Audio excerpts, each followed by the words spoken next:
लोकमत समूहाने आज आयोजित केलेला प्रॉपर्टी शोमध्ये जे सर्वांच्या स्वप्नातील घर असतं, घर कसं घ्यायला पाहिजे, घरामध्ये काय कुठे असायला हवं, आपण घर येताना वास्तुशास्त्रानुसार निवड करतोय की नाही, घर घेताना घरातील जी रचना आहे ती वास्तुशास्त्राच्या मान्यतेनुसारच झाली का नाही हे देखील पाहणं तितकंच महत्त्वाचं आहे. मग सर्वांना पहिला प्रश्न काय पडतो की वास्तुशास्त्र म्हणजे काय, त्याची उत्पत्ती कशी झाली व त्याचे महत्त्व काय आहे. हे शास्त्र विज्ञानाला अनुसरूनच आहे. हे भारतीय वास्तुशास्त्र हे काही साधं नसून अगदी जवळपास आपण पाहिलं तर याचा इतिहास 40 देशामध्ये या वास्तुशास्त्राचा प्रचार व प्रसार पूर्णपणे झालेला आहे. प्रगतिशील अशा या वास्तुशास्त्राचे मार्गदर्शन अनेक देशामध्ये नियमितपणे घेतलं जातं. आता पाठीमागे अशातच एक नवीन बातमी वाचायला मिळाली होती. एका प्रगतिशील अशा देशाने एक बातमी दिली गेली होती की आमच्याकडे जर कुणाला नवीन व्यवसाय आरंभ करायचा असेल तर वास्तुशास्त्रानुसार आम्ही आपणास फॅक्टरी असेल, दुकान असेल हे पूर्णपणे साकारून देऊया आणि आपण इथे येऊन वास्तुशास्त्राच्या नियमानुसारच व्यवसाय करू शकतो. म्हणजे आपण काय समजतो यावरून की प्रगतिशील देशाने देखील या वास्तुशास्त्राचा पूर्णपणे अवलंब केलेला आहे. तर आपण का नको करायला. आपण सर्वात प्रथम हे जाणून घेऊया की या वास्तुपुरुषाची उत्पत्ती कशी झाली आणि या वास्तुशास्त्रानुसार आपण घर का बांधावं. आपण जाणून घेऊया वास्तुशास्त्राची उत्पत्ती कशी झाली आहे. हे जी समोर आपल्याला स्लाइड दिसत आहे यामध्ये हा एक कालपुरुष आहे. याचं जे डोकं आहे ते ईशान्य दिशेला आहे, पाय जे आहेत ते नैऋत्य दिशेला आहेत, हात, डोकं आणि हे जे काही सर्व शरीर आहे ते वेगळ्या वेगळ्या दिशांना निर्देशित केलं गेलेलं आहे. तसं या वास्तुपुरुषाचा जन्म कसा झाला हे आपण सर्वात प्रथम पाहूया. अंधकासूर नावाचा एक राक्षस होता. त्या राक्षसाने पृथ्वी, स्वर्ग, पाताळ या तिन्ही लोकांमध्ये पूर्णपणे हाहाकार माजून दिला होता. आणि या हाहाकाराने देव असतील, दानव असतील, दोघंही खूप त्रस्त झाले होते. सर्व त्रस्त झाल्यानंतर सर्व देवांनी एकत्रित येऊन भगवान शिवजीला, महादेवाला प्रार्थना केली, आपण हे आमचं संकट हरण करून द्यावं. मग भगवान शंकराने घनघोर असं युद्ध करून त्या अंधकासुराचा नाश केला. मग या युद्धामध्ये भगवान शंकराला ज्या घामाच्या धारा सुरू झाल्या आणि त्या धारांमधून जो एक कालपुरुष उत्पन्न झाला त्या कालपुरुषाचं नाव म्हणजेच वास्तुपुरुष होय. मग या वास्तुपुरुषाचा जसा जन्म झाला तसं या वास्तुपुरुषाने त्या अंधकासुराचं भक्षण करून त्याचा फाडशा पाडला. मग वास्तुपुरुषाने त्याच्यातही भूक भागलेली नाही. आपला पिता म्हणजे ज्यांनी ज्याला जन्माला घातलं असे भगवान शिवजी यांना प्रार्थना केली की माझी भूक कशी भागेल याप्रमाणे आपण मला जे दिसेल ते खाण्याची अनुमती द्या. आणि भगवान शंकरांनी त्यांना तथास्तु म्हटलं आणि त्यांना तशी ती अनुमती दिली. आणि मग त्या वास्तुपुरुषाला जे जे दिसेल ते त्याने भक्षण करायला आरंभ केला. झाडं असतील, समुद्र असतील गिळंकृत करायला सुरुवात केली आणि काही क्षणात तो पृथ्वी देखील गिळंकृत करणार असं सर्व देव आणि दानव यांना दिसायला लागलं. मग सर्व देव आणि दानव यांनी एकत्र येऊन आले आणि त्या वास्तुपुरुषाला धरलं आणि ईशान्य दिशेला डोकं केलं त्याचं आणि त्याला पालतं पाडलेलं आहे. आणि त्याच्या शरीरावरती या 77 प्रकारच्या देव आणि दानव यांनी निवास केलाय. इथे जशी आपल्याला काही नावं दिसत आहेत, ईशान्यापासून ईशान्यापर्यंत मध्यभागी अशा 77 प्रकारच्या देवता त्या वास्तुपुरुषाच्या शरीरावरती बसलेल्या आहेत. आणि तो वास्तुपुरुष खाली जमिनीच्या खाली आहे. त्या अनुसारच या वास्तुशास्त्राच्या कथेप्रमाणे वास्तुशास्त्राच्या मान्यतेनुसार त्यामुळे आपण त्या त्या दिशेला त्या त्या देवतांचं स्थान असं ग्राह्य धरतो. जसं आपण पाहिलं तर ईशान्य दिशेला बघितलं तर सर्वात पहिले शिखिणी नावाची देवता असती, त्याच्या बाजूला पर्जन्य नावाची देवता आहे, त्याप्रमाणे सर्वात सेंटरला ब्रह्मदेव बसले. असे 77 प्रकारचे देव त्या वास्तुपुरुषाच्या शरीरावरती स्थापन झाले. त्यामुळे आपण या वास्तुशास्त्रामध्ये वास्तुशास्त्राच्या मान्यतेनुसारच आपण प्रत्येक दिशेला, जसं की आपण पाहतो की देवघर कुठे असावं, स्वयंपाकघर कुठे असावं, आपली बेडरूम कुठे असावी इत्यादी ह्या रचना ज्या आहेत त्या देवतेच्या अनुसारच आपण हे करत असतो. या कथेचा जो दाखला आहे ही कुठल्या पुराणातील कथा आहे याचं देखील जाणून घ्यायची आपली इच्छा असेल तर ही जी कथा आहे मत्स्य पुराणामधील 203 जो अध्याय आहे त्यामध्ये 17 व 18 नंबरचा जो श्लोक आहे त्या श्लोकामध्ये या वास्तुपुरुषाच्या जन्माची कथा आपणास पाहावयास मिळते. मग आपण पाहतो या वास्तूचा जो परिणाम आहे तो आपल्यावरती कसा होतो, याचे फळ चांगले किंवा वाईट, सकारात्मक नकारात्मक ऊर्जा, सकारात्मक अथवा नकारात्मक याचे जे काही उपाय आहेत, फायदे आहेत, हे आपल्याला कसे प्राप्त होतात हे आपण जाणून घेऊया. जर एखादी मोडकळीस आलेली वास्तू आहे आणि त्या वास्तूमध्ये राहणारा व्यक्ती देखील काही दिवसातच कोट्याधीश होतो आणि एखाद्या बंगल्यामध्ये राहणारा व्यक्ती काही दिवसामध्ये तो अधोगतीला जातो, हे असे का? निश्चितच त्यावरती त्याचे वास्तूचे परिणाम जाणवतात. मग आपण वास्तुशास्त्र म्हणूया. अगदी झोपडी देखील असेल त्याला देखील वास्तुशास्त्र आहे आणि एखादा बंगला आहे त्याला देखील वास्तुशास्त्र आहे. जसं आपण इथे बघत आहोत काही रेषा आहेत उभ्या आडव्या तिरप्या, तर 81 पद म्हणजे 9 अशा रेषा करून 81 पद आपल्या एका वास्तूवरती जागेवरती पाडले जातात. त्याला 81 पदाचा असा वास्तू म्हणतात. तो वास्तू आपण आपल्या स्वतःचं घर आणि भर बांधण्यासाठी आपण त्याचा पूर्णपणे वापर करतो. आणि 64 पदाचा देखील एक वास्तू असतो. तो वास्तू आपण राजवाडा आणि मंदिर निर्माण करण्याकरता वापरत असतो. तर इथे आपण आपलं जे काही घर आहे, फ्लॅट आहे, रो हाऊस आहे, बंगला आहे, तर फ्लॅट जरी आपण घेत आहोत जे आपल्या मालकीची जेवढी जागा आहे ती तेवढी आपली वास्तूची जागा असंच आपण त्याला संबोधन करत असतो. तर हे शास्त्र म्हणजे कुठले रहस्य नाही, स्पष्ट शब्दात दिलेले उत्तर आहे. वास्तूची निर्मिती योग्य पद्धतीने करण्याचा निकष असणारे हे असे वास्तुशास्त्र आहे. कारण जीवनात येणारे चढाव असतील, उतार असतील, सुख आहे, दुःख आहे, हे सर्व निवारण करण्याचं काम हे वास्तुपुरुष करत असतो. मग या वास्तूच्या निर्माणाने, वास्तुपुरुषाच्या नियमानुसार घर बांधल्याने आपणास काय प्राप्त होणार आहे? पृथ्वीच्या मॅग्नेटिक फील्डनुसार जे काही त्याच्यातले सकारात्मक ऊर्जा आहेत त्याचा देखील आपल्याला फायदा होणार आहे. जर वास्तू जी आहे वास्तुशास्त्राच्या अनुसार आपल्याकडून बांधण्यात आली तर घरामध्ये धन, धान्य, सुख, समृद्धी आणि भरभराट यांची निश्चितच प्राप्त होते.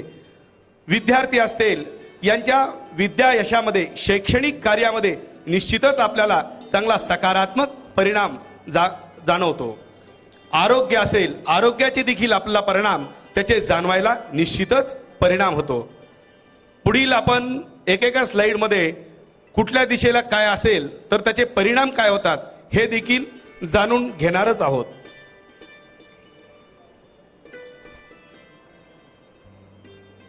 आता सर्वात प्रथम नवीन वास्तू घेताना आपल्याला काय काळजी घ्यायची आहे, त्यातील बारकावे काय असतील हे आपण सर्वात प्रथम जाणून घेऊया.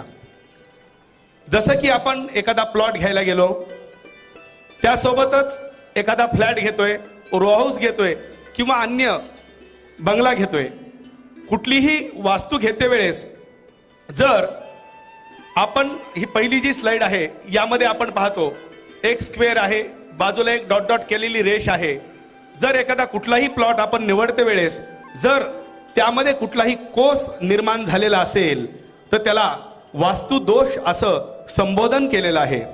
अशी वास्तू निवास करण्यायोग्य आपणास प्राप्त होत नाही, म्हणून आपण तो देखील टाळायला पाहिजे. म्हणजे कोस आहे तर तो प्लॉट घ्यायचाच नाही का, तो फ्लॅट घ्यायचाच नाही का, असं नाही. तर काय नियम आहे, तो पूर्णपणे आपण चौकोनी बनवायचा आणि बाजूची जी ऊर्जा आहे त्या प्लॉटची ती खंडित करून ती उरलेली उर्वरित चतुष्सीमा जी आहे, चौकोनी जागा आहे, ती आपण आपल्या नित्य वापरामध्ये निश्चितच आणू शकतो. मग दुसऱ्या जे आपण इथे स्लाइड पाहत आहोत, इथे बाजूला समोर 3 घर आहेत, त्याच्या समोर 3 घर, रोड आहे आणि समोर एका प्लॉट वरती येऊन रोड थांबत आहे. त्याला डेड एंडिंग असं संबोधन करतात.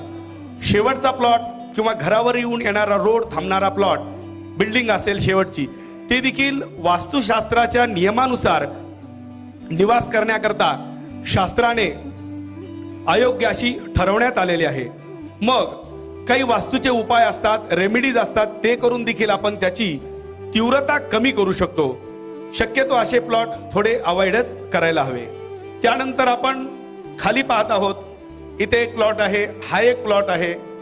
ह्या प्लॉटला जिथे आपण नकारात्मक चिन्ह दिलेलं आहे, तो जो प्लॉट आहे त्याची रुंदी जी आहे, फ्रंट आपण म्हणूया, समोरचा भाग साधारण 20 फुटाचा आहे आणि पाठीमागची जी बाजू आहे ती साधारण एक 16-17 फुटाची आहे.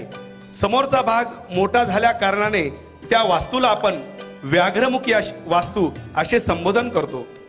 अशा या व्याघ्रमुखी वास्तूमध्ये निवास केल्यानंतर जसे वाघाचा नियम आहे त्याचप्रमाणे आपण ॲग्रेसिव्ह जास्त प्रमाणामध्ये होतो.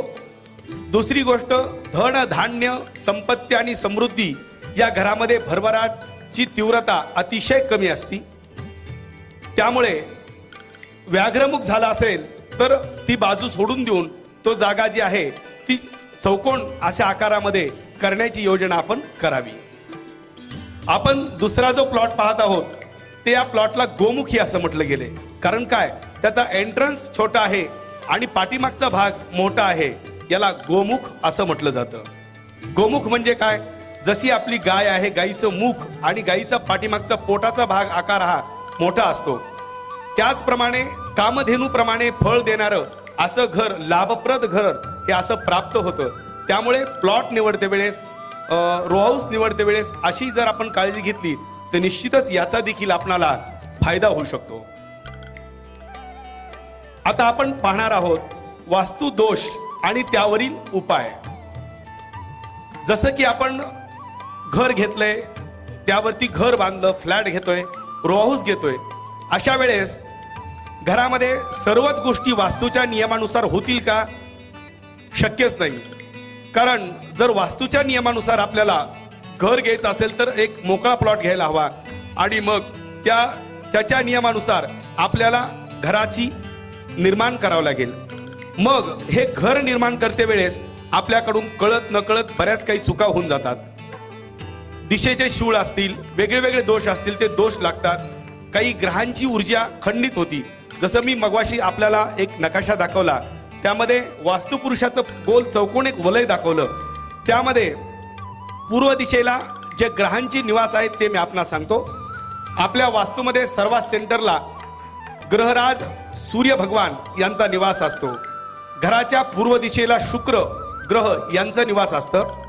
आग्नेय दिशेला मंगळाचा निवास आहे. दक्षिण दिशेला ग्रहराज शनी भगवंताचा निवास आहे आणि नैऋत्य दिशेला राहू भगवंताचा निवास आहे. त्याचबरोबर पश्चिम दिशेला बुध या ग्रहाचा निवास आहे. वायव्य दिशेला राहू या ग्रहाचा निवास आहे. उत्तरेला चंद्र आणि सर्वात शेवटी ईशान्य दिशेला भगवान शंकर शिवजी यांचा निवास आहे. मग या ग्रहांचा देखील आपल्या घरावरती परिणाम होत असतो. दश दिक्पाल आहेत: इंद्र, अग्नी, यम, निरुरती, वरुण, वायू, उत्तर म्हणजे सोम, ईशान्य म्हणजे ईश्वर, ब्रह्मा आणि अनंत अशा 10 दिशांचा देखील आपल्यावरती परिणाम होत असतो. त्याच प्रकारे पंचतत्व आहे, त्या पंचतत्वाचाही आपल्या घरामध्ये निश्चितच आपल्याला परिणाम जाणवत असतो. मग या ग्रहांची ऊर्जा जर काही प्रमाणामध्ये खंडित झाली तर आपणाला या घरातील ऊर्जा कमी जाणवती. आपण बऱ्याच वेळा पाहत असल, एखाद्या आपण घरी गेलो तर त्या जागेमध्ये गेलो तर तिथे निवास करण्याची आपली काही इच्छा होत नाही. त्या घरामध्ये आपणास ऊर्जा जाणवत नाही, तिथे थांबू वाटत नाही. मग त्याचबरोबर एखाद्या दुसऱ्या आपण घरात गेलो की तिथे आपल्याला खूप आनंदी वाटतं, प्रसन्न वाटतं, तिथे जास्त काळ थांबण्याची आपली इच्छा निर्माण होते. का तर त्या घरामध्ये पॉझिटिव्ह ऊर्जा, सकारात्मक ऊर्जा, धन ऊर्जा जी म्हणू आपण, ती तिथे निश्चित आपणास जाणवती. आणि जिथे आपल्याला नकारात्मक ऊर्जा असते तिथे आपल्याला जास्त काळ थांबण्याची इच्छा निश्चितच होत नाही. सकारात्मक ऊर्जा घरामध्ये प्राप्त करण्याकरता आपण निश्चित आपल्या घरामध्ये दाही दिशेला रत्न, यंत्र यांची स्थापना करू शकतो. याला आपण आपल्या संस्कृत भाषेमध्ये किंवा या वास्तुशास्त्रीय भाषेमध्ये रत्नदीप संस्कार असा एक विधान म्हटलं गेलेलं आहे. मग हे पूर्णपणे विज्ञानाला अनुसरूनच असं एक विधान आहे. हे जे आपण इथे यंत्र पाहत आहोत ते पूर्णपणे तांब्याचं यंत्र आहे, कॉपर. आपण कुठलीही विद्युत प्रवाहित शक्ती वाढवण्याकरता कुठलं धातू वापर करतो तर सर्वात जास्त तांब हे धातू विद्युत ऊर्जा प्रवाहित करण्याचं काम करत असतो. त्याप्रमाणे हे यंत्र आहे. या यंत्रावरती विशिष्ट प्रकारचे काही स्वस्तिक काढलेलं असतं. वास्तुदोष निवारक काही शब्द आहेत, विशिष्ट मंत्र आहेत, ते त्याच्यावरती कोरलेले असतात. त्यातून जे आहे ते चुंबकीय शक्ती, विद्युत संचार शक्ती निर्माण होते.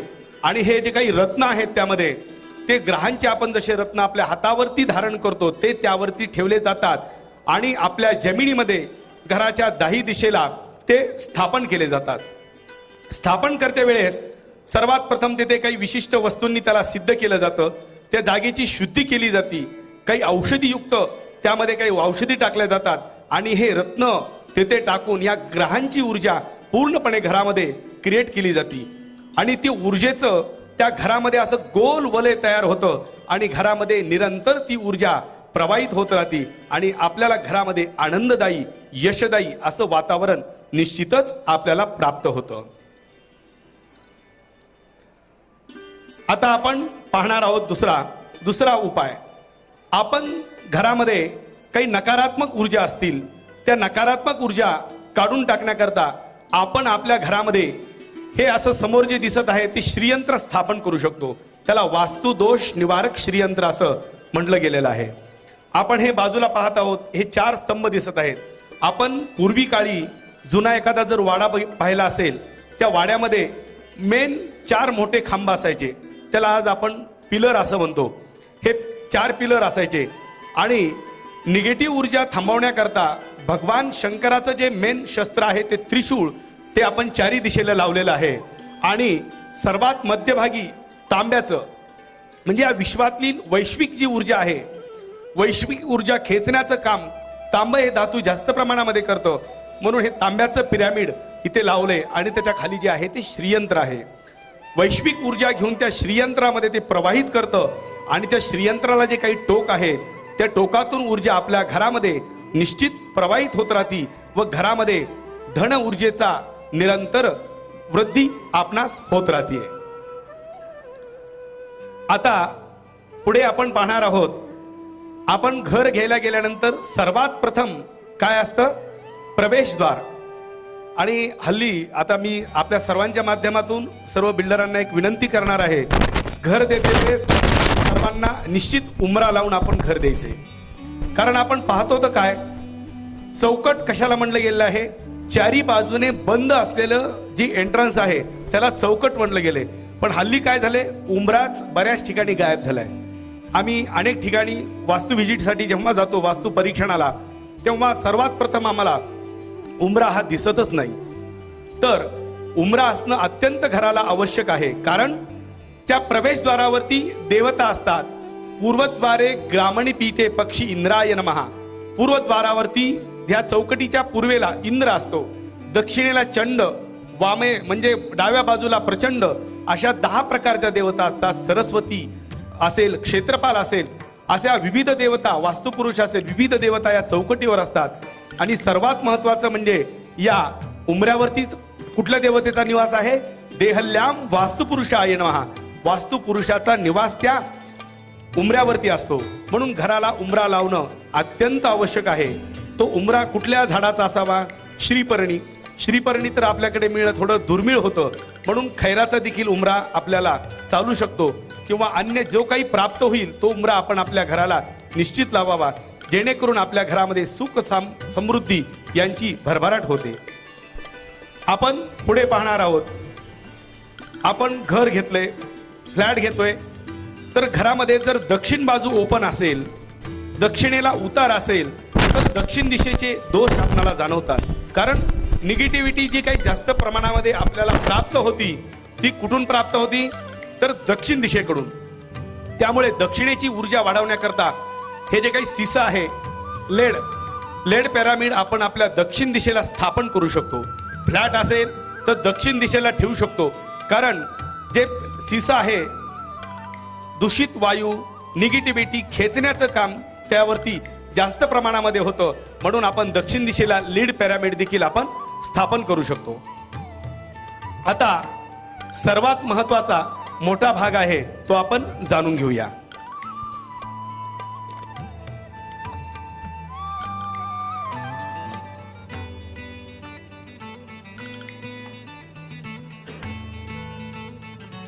आपल्या सर्वांना एक महत्वाचा प्रश्न पडतो, आपल्या घराचा दरवाजा कुठे असावा. आणि सर्वांचा एक मोठा गैरसमज कसा आहे, दक्षिण दिशा ही पूर्णपणे वाईट आहे, उत्तर दिशा चांगली आहे, पूर्व दिशा चांगली, पश्चिम देखील वाईट आहे, दक्षिण पूर्णपणे वाईट आहे.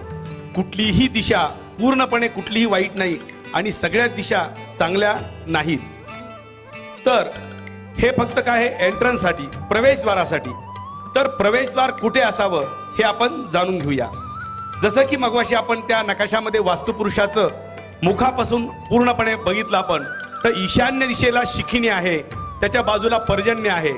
तर पूर्वेचा जो एंट्रन्स आहे, प्रवेशद्वार आहे, ईशान्यपासून 3ऱ्या 4थ्या आणि 5व्या पदावरती आपण प्रवेशद्वार आपलं निश्चित करायला हवं. तर त्या प्रवेशद्वारातून प्रवेश केल्यानंतर आपणास त्या देवतेचे, त्या ग्रहांचे तसे आपल्याला फळं निश्चित प्राप्त होतात. आता आपण पाहणार आहोत दक्षिण दिशा. जो सर्वात मोठा गैरसमज आहे की दक्षिण दिशेला आपल्या घराचा प्रवेशद्वारच असू नये. मग बरेच जण काय करतात की दक्षिणेला द्वार घ्यायची जर गरजच भासली आपल्याला, तर मग तिथं प्रवेशद्वार एक तर पूर्वेला किंवा पश्चिमेला एक छोटंसं करतात आणि मग घराचं जे स्ट्रक्चर आहे ते बऱ्यापैकी बिघडलं जातं. तसं न करता आपण दक्षिणेला देखील आपलं प्रवेशद्वार निश्चित घेऊ शकतो. तर दक्षिण दिशेला 4थ्या, 5व्या आणि 6व्या पदावरती आपण आपलं प्रवेशद्वार निश्चित करू शकतो. मग आपण दक्षिण दिशेला द्वार असणं शुभ आहे की अशुभ आहे हे जाणून घेऊया. जसं की आपण दुसऱ्या शहरांपेक्षा आपण आपल्या औरंगाबाद शहराचंच पाहूया. आपण आपला जो जालना रोड आहे तो कसा आहे, पूर्व पश्चिम, आणि त्याचे जे काही व्यावसायिक स्थान आहेत ते उत्तर आणि दक्षिणाभिमुख आहेत. आपण पाहूया तर दक्षिण दिशेला जेवढे काही व्यावसायिक प्रतिष्ठान आहेत त्यांची भरभराटी आपण आपल्या डोळ्याने पाहू शकतात, चालण्याची त्यांची गती पाहू शकतात. जसं की आपण आता ज्या वास्तूमध्ये उभे आहोत, याचा एंट्रन्स कुठे आहे, दक्षिण दिशेचाच. पण ह्या जो काही भरभराटीचा काळ आहे, भरभराटी मिळते आपणास, तर मेन एंट्रन्स कुठल्या पदावरती आहे त्यानुसार आहे. त्याच बाजूला आपण बघतो तो पेट्रोल पंप आहे, 2-3 पेट्रोल पंप आहे. औरंगाबादमध्ये सर्वात जास्त प्रमाणामध्ये विक्री होणारे असे ते पंप आपणास दिसायला मिळतात. मग दक्षिण दिशेला बघितलं तर औरंगाबादमधील सर्वात नामांकित असं सुवर्ण भांडार देखील आपल्याला बघायला मिळतं. तिथे तर मुहूर्ताच्या दिवशी आपल्याला पाय ठेवायला जागा मिळत नाही, दक्षिण दिशेला आहे. का भरभराट आहे त्याची, त्याचं द्वार देखील आपण बघितलं तर निश्चितच या 4, 5 आणि 6 या पदामध्ये आपल्याला पाहायला मिळतं. त्यापासून आपण थोडे पुढे गेलो की औरंगाबादमधील नामांकित जे काही हॉटेल्स आहेत त्यांचं देखील तोंड कुठे आहे, दक्षिणाभिमुखच आहेत. पण त्यांची का वृद्धी आहे, तर निश्चितच या पदावरती द्वार घेतल्यामुळे आपल्याला पाहायला मिळतं. आपण औरंगाबादचं झालं, पुण्यामध्ये बघितलं तर लक्ष्मी रोड हा सर्वात मोठा खरेदी विक्रीचा भाग आहे. तिथे देखील दक्षिण दिशेचे जे काही दुकान आहेत त्यांची सकारात्मक ऊर्जानुसारच तिथे त्यांचे व्यवसाय वृद्धी आहे. मग आपण पाहणार आहोत पश्चिम दिशा ही काही सर्व वाईट नाहीये. पश्चिम दिशेला आपण कुठे प्रवेशद्वार घ्यायला हवं, मग त्याचे कसे फायदे होतात आपल्याला, तर पश्चिमेला 3ऱ्या 4थ्या आणि 5व्या पदावरती आपण जर प्रवेशद्वार घेतलं या इथे, तर निश्चितच आपल्याला सकारात्मक ऊर्जा ग्रह प्रवेश करताना आपल्याला प्राप्त होती. आता आपल्या सर्वांचा एक समज असतो की उत्तर दिशा प्रवेशद्वारासाठी अतिशय चांगली आहे. त्या प्रवेशद्वारातून प्रवेश केल्यानंतर सर्वच काही चांगलं घडतं आणि उत्तर दिशा पूर्णपणे चांगली आहे. तसं नसून उत्तर दिशेमध्ये देखील जो पाहतो आपण तो 4था आणि पद दोनच ठिकाणी वास्तू एंट्रन्ससाठी वास्तुशास्त्राने त्याला मान्यता दिली. त्यामुळे आपण घर घेते वेळेस प्रवेशद्वाराला तितकंच महत्त्व दिलं पाहिजे. आणि ज्यावेळेस आपण स्वतः एक प्लॉट घेऊन त्या वास्तूची निर्मिती करतो त्यावेळेस प्रवेशद्वार निश्चित त्या स्थानांवरती घेतलं पाहिजे. मग जर आपल्याला अन्य स्थानावरती मिळालं तर मग आपण घर घ्यायचं नाही का? मग ते लाभणार नाही का? जरूर लाभेल. काही छोटे मोठे उपाय असतात, काही रेमेडीज आहेत, काही दररोज नित्य करायचे उपाय असतील, ते आपण उपाय केले तर निश्चितच आपल्याला त्याची देखील तीव्रता कमी होती. नष्ट कुठलाही दोष होत नाही, पण त्याची तीव्रता नक्कीच कमी होती. मग आपण इथे एक पाहणार आहोत. बऱ्याच वेळा काय होतं, आपण घर घेतल्यानंतर घराच्या मध्यभागी सेंटर पॉइंटला आडवा पिलर असतो किंवा एक उभा पिलर मिळतो, तर त्याला काय म्हणले, ब्रह्मशूळ दोष म्हटलं गेलेलं आहे. ब्रह्मस्थान, जे काही ब्रह्मस्थान आहे त्या ब्रह्मस्थानावरती जर जड ओझं आलं, पिलर आला, तर त्याला वास्तुदोष निर्माण होतो. मग आपण पूर्वी काळी पाहिलं असेल, आपल्या घरामध्ये आपण जेव्हा प्रवेश करतो वाड्यामध्ये, वाडे असतील, राजवाडे असतील, गड असतील, किल्ले असतील, जेव्हा आपण आतमध्ये प्रवेश करतो तर आतमध्ये प्रवेश केल्यानंतर सर्वात पहिले आपल्याला बैठक असणारी व्यवस्था मिळती. त्याला बैठक असं म्हटलं जातं. आज जो आपण हॉल म्हणतो ती पूर्वी काळची बैठक मिळते. आणि आतमध्ये प्रवेश केल्यानंतर चौकोनी ही जी जागा दिसत आहे आपल्याला, तो चौक मिळायचा पूर्वी. ओपन स्काय टू ओपन, तो ओपन जो चौक आहे त्या चौकामध्ये आपल्याला इथे ब्रह्मस्थान असं संबोधन केलं गेलेलं आहे. त्या ब्रह्मस्थानातून काय होतं, वैश्विक ऊर्जा खेचण्याचं काम ते ब्रह्मस्थान करतं व घरामध्ये सकारात्मक ऊर्जा प्राप्त करून देतं. घर घेते वेळेस, रो हाऊस किंवा फ्लॅट घेते वेळेस सेंटरला जड वस्तू कुठली येणार नाही, जिना येणार नाही, बीम येणार नाही, पिलर येणार नाही सेंटरचा, याची देखील आपण काळजी घर निवडताना करायला पाहिजे. आता आपण पुढे पाहणार आहोत.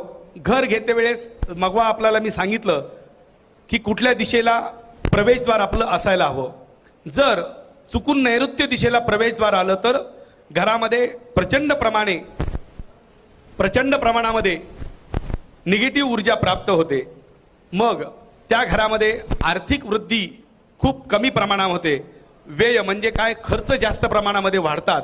अशा वेळेस त्या दिशेचा दोष, त्याची तीव्रता कमी होण्याकरता आपण आपल्या घराच्या आतील बाजूला पंचमुखी हनुमानाचा व बाहेरील बाजूला ध्यानस्थ हनुमानाचा, म्हणजे ध्यान करतोय, ध्यानस्थ मुद्रेमध्ये बसलेला पण डोळे उघडे असणाऱ्या अशा हनुमानाचा फोटो आपण लावू शकतात. जेणेकरून नैऋत्य दिशेचे दोष, त्याची तीव्रता निश्चितच आपल्याला कमी झालेली जाणवायला मिळेल. आता आपण हे समोर पाहत आहोत, एका रांगेमध्ये 3 दरवाजे आहेत. बऱ्याच ठिकाणी घर घेतल्यानंतर आपण पाहतो की एका रेषेमध्ये सरळ रांगेमध्ये 3 दरवाजे पाहायला मिळतात. त्याला आपण शूळ दोष असं वास्तुशास्त्राच्या मान्यतेनुसार म्हणतो. हा शूळ दोष निर्माण झाल्यानंतर काय होतं, घरामध्ये अनेक प्रकारचे कलह आपणास पाहायला मिळतात. तर शक्यतो एका रांगेमध्ये 3 दरवाजे नसावेत असं पाहूनच आपण घर घ्यायला हवं.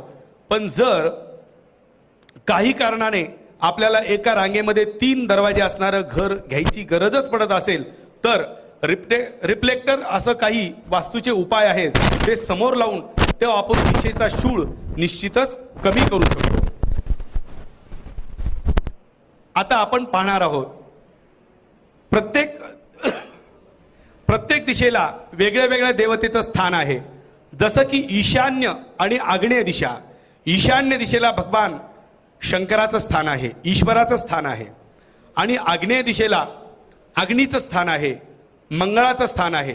म्हणजे काय, ऊर्जा वाढवणारे,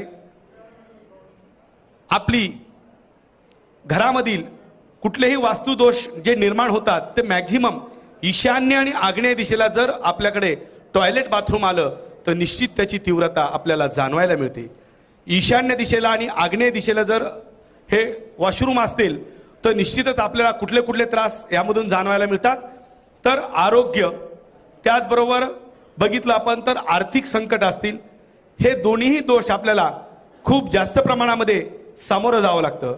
या दोषांची तीव्रता कुठल्याही उपायाने खूप कमी प्रमाणातच कमी होऊ शकते, पण जास्तीत जास्त ईशान्य आणि आग्नेय दिशेला हे वॉशरूम नसायलाच पाहिजेत.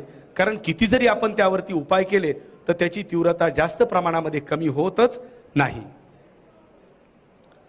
आता आपण जाणून घेणार आहोत घराच्या जड दिशा कुठल्या कुठल्या आहेत.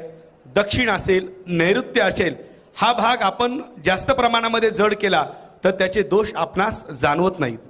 पण उत्तर दिशा कुठल्या देवतेची आहे? उत्तराये दिशे कुबेराय नमः. उत्तर दिशा ही कुबेराची आहे आणि उत्तर जी दिशा आहे ती चंद्राची देखील आहे. त्यामुळे उत्तरेला जर हा जिना आला तर उत्तरेच्या जिण्या आल्यामुळे काय होतं की आर्थिक कोंडी जास्त प्रमाणामध्ये घरामध्ये निश्चित जाणवायला मिळते. मग आर्थिक चणचण भासते. त्यामुळे उत्तरेचा जिना देखील आपण टाळायला पाहिजे. आता आपण एक महत्वाची गोष्ट जाणून घेणार आहोत. आपण तर घर घेतलंय, घर घेताना काय काय काळजी घ्यायची हे पाहिलंय. छोटे काही उपाय असतील ते देखील आपण घर घेताना जाणून घेतलेत. मग आता घर तर आपण घेतले, मग या वास्तुशांतीची काय गरज, या वास्तुशांती केल्याने काय फायदा होतो व हे का करावं हे आपण जाणून घेणार आहोत. आपण ज्यावेळेस घर बांधायला आरंभ करतो त्यावेळेस आपल्या हातून जीव जंतू मारले जातात. त्याचबरोबर वृक्ष वेली, काही तिथे झाडं असतील, काही वेली असतील, यांचं देखील आपल्याकडून तिथे त्यांचं हनन होतं, म्हणजे आपण त्या उपटून टाकतो. त्याचबरोबर आपल्याकडून हे काही दोष झालेले आहेत आणि बांधकाम करते वेळेस जसं त्याच्यामध्ये आपण साहित्य वापरतो, पूर्वी काळी सोनं घरामध्ये वापरलं जायचं, चांदी वापरली जायची, तांबं वापरलं जायचं घर बांधते वेळेस.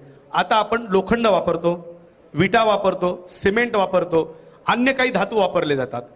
तर या धातूंमधील जे काही दोष असतील हे दोष निर्माण होतात, ते दोष निरसन व्हायला हवेत. त्याचबरोबर जसं विटा, माती, वाळू हे जे काही वापरत आहोत आपण, त्या वाळू आणते वेळेस वाळू कुठून आलेली आहे, विटा कुठून आल्या आहेत, हे निर्माण करते वेळेस त्या व्यक्तीच्या मनामध्ये कुठली भावना आहे हे आपल्याला माहीत नसतं. त्यामुळे त्याची जर त्यावेळेस नकारात्मक ऊर्जा बनवते वेळेस असेल बांधकाम करताना, त्याचे देखील दोष लागतात. त्याला अष्टशल्य मेदिनी दोष असं वास्तुशास्त्राने म्हणलं गेलं आहे. घर खरेदी आणि विक्री करते वेळेस आपण खरेदी करतो, विकणाऱ्याने जर ते घर विकते वेळेस आपण कमी किमतीमध्ये घेताना त्याच्या मनामध्ये जर भावना जर दुःखी असेल तर त्याचा देखील आपल्याला दोष लागतो. मग आपण पहिले जाणून घेतलं की वास्तुपुरुषाची कथा जाणवली आपण. मग त्या वास्तुपुरुषाने त्यावेळेस भगवान शंकराला एक वर मागून घेतला होता, हे देवादिदेव आपणच मला निर्माण केलेलं आहे, मग माझं महत्व काय. मग त्यांनी सांगितलं या भूमीवरती जर कुणीही वास्तू निर्माण करेल, भवन मंदिर निर्माण करेल, त्या मंदिरामध्ये आणि त्या घरामध्ये सुऊर्जा प्राप्त होण्याकरता मी सर्वात प्रथम वास्तुशांती हा विधी प्रेरित करेल आणि सर्वात पहिले त्या वास्तुपुरुषाचं पूजन होईल, म्हणजे त्या कालपुरुषाचं पूजन होईल आणि मगच ते घर आपल्याला राहण्यासाठी योग्य असं प्राप्त होणार आहे. मग हा वास्तुपुरुष नेहमी काय म्हणत असतो, तथास्तु तथास्तु तथास्तु. मग आपण ग्रहप्रवेशपूर्वक या घरामध्ये जेव्हा प्रवेश करतो, घरामध्ये राहायला येतो, त्यावेळेस कुठल्याही अभद्र गोष्टी, वाईट गोष्टी आपण घरामध्ये म्हणायच्या नाहीत. जसं की कुठली गोष्ट संपली आहे हे पूर्णपणे संपली असं म्हणायचं नाही. कुठलीही गोष्ट म्हणली तर तो काय म्हणणार आहे वास्तुपुरुष, तथास्तु. म्हणून आपण घरामध्ये कधीही सदैव अभद्र बोलू नये. चांगल्याच गोष्टींचा, चांगल्या शब्दांचा जास्त प्रमाणामध्ये वापर झाला पाहिजे. मग वास्तुशांती करते वेळेस वैदिक वास्तुशांती जो काही शास्त्रामध्ये प्रयोग सांगितलेला आहे, शास्त्रामध्ये जे विधान सांगितलं गेलेलं आहे, त्या विधानानुसार निश्चित आपण ही वास्तुशांती केली गेली पाहिजे. राजवाडा असेल, गड असेल, किल्ले असतील, मंदिर असतील, कुठलंही भवन निर्माण झालं की त्याच्यावर सर्वात पहिले जो हक्क आहे तो कुणाचा आहे? या वास्तुपुरुषाचा, या कालपुरुषाचा. म्हणून आपण ह्या वास्तुपुरुषाचं पूजन करून सुवर्ण प्रतिमा आणि पंचरत्न ईशान्य दिशेला जो ईश्वर आहे तिथे आहे आणि आग्नेय दिशेला ते त्याचे हात आहेत, दृष्टी आहे, तर त्या आग्नेय दिशेला वास्तुपुरुषाची स्थापना ईशान्यकडे डोकं करून निश्चित आपण ही केली गेली पाहिजे. ते वास्तुशांती केल्यानंतर घरामध्ये अत्यंत पॉझिटिव्ह ऊर्जा निर्माण होते, सकारात्मक ऊर्जा आपणास प्राप्त होते. त्यामुळे घर घेतल्यानंतर निश्चितच वैदिक वास्तुशांती आपण करायलाच पाहिजे. आपण आता पुढील स्लाइडमध्ये जे काही आपलं भवन आहे, वास्तू आहे, घेऊन जावेत. आणि दुसरा महत्त्वाचा अजून एक आपल्याला सेशन घ्यायचं आहे, प्रश्न उत्तराचं सेशन घ्यायचं आहे. कारण जे या ठिकाणी जे आलेले आहेत त्यांना काही प्रश्न गुरुजींना विचारायचे असतील, गुरुजी त्या प्रश्नाचं उत्तर देतील. 5 प्रश्न आपण पुरुषांचे घेऊ आणि स्त्रियांचे 5 प्रश्न घेऊ. तर प्लीज मी ज्यांना विचारायचं त्यांच्याकडे माईक हँडओव्हर करावा व त्यांनी गुरुजींना प्रश्न विचारावेत या ठिकाणी.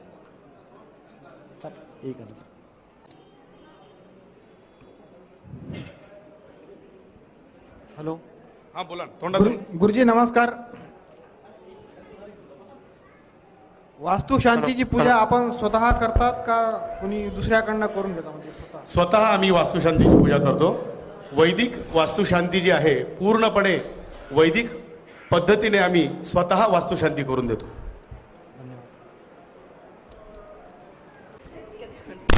हमारा घर है ना वो नेक्स्ट प्रश्न. माईक जवळ घ्या. दक्षिण में तो मतलब हेलो? नीचे किचन है पर ऊपर उसके ऊपर बाथरूम आ जाता है. पूर्वा तो- त्याच्यानंतर कोणाचा वो हात वर अच्छा घे. नहीं है क्या उस हिसाब से? आप माइक सामने लेके बात कीजिए.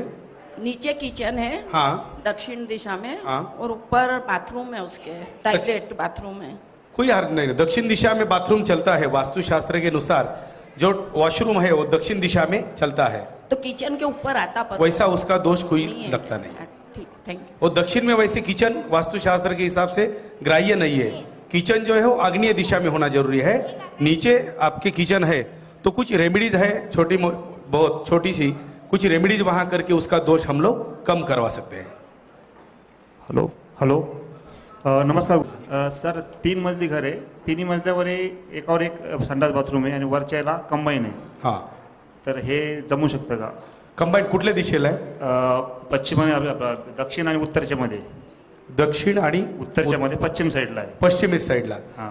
आता वास्तुशास्त्राच्या नुसार जर आपण पाहतो तर दक्षिण असेल, नैऋत्य वायव्य आणि उत्तर आहे, याचा मधला भाग हे वॉशरूमसाठी वास्तुशास्त्राने असा ग्राह्य केला गेला आहे. बरोबर.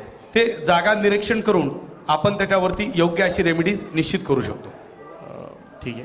बरं सर, हे होत नसेल तर याला काही उपाय करता येईल का जागाबद्दल? निश्चित आपला त्याच्यावरती आपण रेमेडीज म्हणजे काही उपाय करून निश्चितच त्याची तीव्रता आपण कमी करू शकतो. Okay, thank you sir. नमस्कार गुरुजी. नमस्कार. माझा जो हॉल आहे पश्चिममुखी आहे हां. आणि त्याचा दरवाजा नैऋत्य कोपऱ्यात आहे. हां. तर त्याचा काही दोष लागतो का? त्याला काही उपाय करता येईल का? आता मगाशीच मी आपणाला सांगितलं, जर नैऋत्य दिशेचा आपला एंट्रन्स असेल तर त्या नैऋत्य दिशेनुसार मगाशी मी आपल्याला काही फळ सांगितले तसे फळ प्राप्त होतात का? आपल्याला तसा त्रास होतो का? सर्वांनी यांच्यासाठी टाळ्या वाजवायच्या. कारण जे काही आपल्याशी घडतं हे लोक सांगण्यासाठी घाबरतात, लपवतात. कुठलीही गोष्ट सांगितल्यानंतर आपल्याला त्याचा 100% परिणाम जाणवायला मिळतो आणि त्याचं उत्तर 100% आपल्याला प्राप्त होतं. तर मी मगाशी सांगितल्याप्रमाणे आतून आपण पंचमुखी हनुमान आणि बाहेरून ध्यानस्थ हनुमानाचा फोटो लावला तर निश्चितच त्याची तीव्रता काही प्रमाणामध्ये कमी होती. हाईट्सवर काम करते तर तिथे अटॅच टॉयलेट तर राहताच.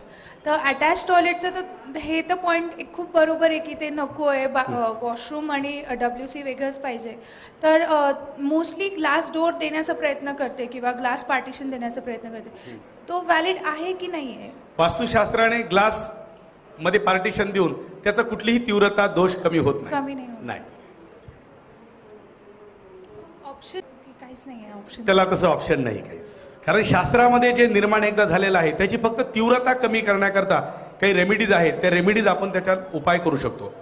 पण काच लावणं हे त्याच्यावरती रेमेडीज नाही आहे. कारण जर तो ऑप्शन म्हणजे आपण practically प्रत्यक्ष तर- यानं निश्चित तुम्हाला मी मार्गदर्शन करेन यावरती. नमस्कार. अर्धवर्तुळाकार प्रवेशद्वार असावं की नसावं? अर्धवर्तुळ आकार हे गृहप्रवेशाला प्रवेशद्वार मुख्य नसावं. कमानीसारखं म्हणायचं ना आपल्याला, कमानीसारखं. ते वास्तूप्रमाणे ग्राह्य नाहीये. मगवाशी ज्याप्रमाणे मी आपणास सांगितलं की चौकट असावी, म्हणजे काय, चौकोनी आकाराचं गृहप्रवेशाला मेन प्रवेशद्वार आपल्याला असायला हवं.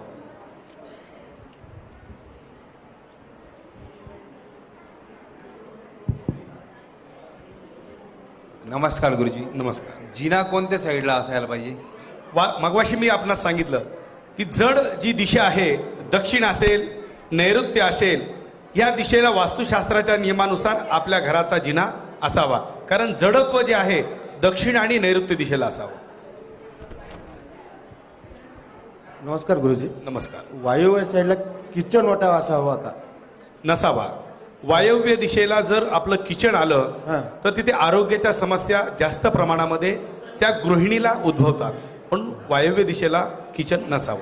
म्हणजे रूमच्या की पूर्ण प्लॉटचा असेल? प्लॉट आपल्या पूर्ण घराच्या वास्तूच्या. अच्छा. नमस्कार गुरुजी. नमस्कार. माझ्या घराचे प्रवेशद्वार आणि बाकीचे पाठीमागचे घराचे दोर्स आहेत ते एका रांगेमध्ये आहेत. किती दार आहेत एका रांगेमध्ये? 3 आहेत. 3. त्याला मगवाशी दाखविल्याप्रमाणे शूळ दोष असं म्हटलं जातं. आम्ही ते पंचमुखी हनुमान घरामध्ये स्थापन केलेलं आहे. बरोबर आहे. बाहेर ते तपश्चर्या करलेल्या हनुमानाची मूर्ती बाहेर लावली. तो फक्त नैऋत्य दिशेचा जर एंट्रन्स असेल त्यासाठी तो उपाय आहे. जर एका रांगेमध्ये दोष निर्माण झाले तर घरामध्ये कलह वाढतात. आपल्या अंतर्गत घरात असो या आजूबाजूंना असो तर जास्त प्रमाणामध्ये कलह वाढतात. तर त्यासाठी काही रिफ्लेक्टर आहेत, ते लावून आपण त्याची तीव्रता निश्चित कमी करू शकतो. धन्यवाद. नमस्कार. नमस्कार. वास्तूमध्ये वनस्पतींचं महत्त्व आणि दिशेनुसार असं याचं थोडंसं निश्चित सांगितलं नाही. आज इथे वेळेची थोडी कमतरता असल्या कारणाने आपण या कुठल्या दिशेला कुठलं झाड लावावं, कुठलं वृक्ष लावावं हे सांगितलं नाही. जसं की उत्तर दिशेला बिल्व वृक्ष आहे, त्याचप्रमाणे वेगळ्या दिशेचे वेगळे वृक्ष आहेत जे की सतत ऑक्सिजन पुरवणारे असतात. तर ते आज इकडे थोडी वेळेची कमतरता असल्यामुळे आपण हे सेशन घेतलेलं नाही. निश्चितच पुढच्या वेळेस आपण हे घ्यायचा प्रयत्न करू. नमस्कार गुरुजी. नमस्कार. माझं घर गावाकडे बंद आहे आणि बंद स्वरूपात पडलं. आता मी बांधकाम करतोय आणि त्या घराला कोच आहे, तो कोच काढला तर चालेल का? निश्चित त्याचा कोस काढल्यानंतर त्याची दोष आहे तो दोष कमी होऊन जाईल. आणि घर बंद आहे ते भाड्याने दिलं? भाड्याने देऊ शकता तुम्ही. असं आहे ना? बंद ठेवू नका. आणि घर बंद ठेवणे, घर बंद ठेवल्यानंतर बोली. हॅलो. घर जर बंद ठेवले ना तर त्याच्यात प्रेतांचा वास होतो. घर कधीच बंद ठेवू नका. कोणी फुकट जर राहत असेल तरी त्याला द्या. कारण की एक अजून लक्षात घ्या, ज्या वास्तूमध्ये कोणी फुकट राहत असाल तर त्याचे केलेल्या सगळ्या सत्कर्माचा फायदा त्या वास्तू मालकाला भेटत असतो. ठीक आहे, थँक्यू सर. नमस्कार. नमस्कार. माझ्या घराचा मुख्य दरवाजा हा दक्षिण दिशेला आहे. हां. तर तुम्ही आता सांगितलं की दक्षिण दिशेला 4थ्या, 5व्या आणि 6व्या पदामध्ये तो असला तर योग्य आहे किंवा त्याचा चुकीचा असा फळ मिळत नाही. निश्चित.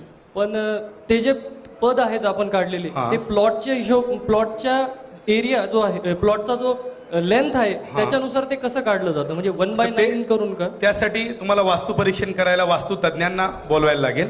आल्यानंतर आपल्या जागेची पूर्ण मोजणी करून त्यामध्ये 81 पदाची निर्मिती केली जाते.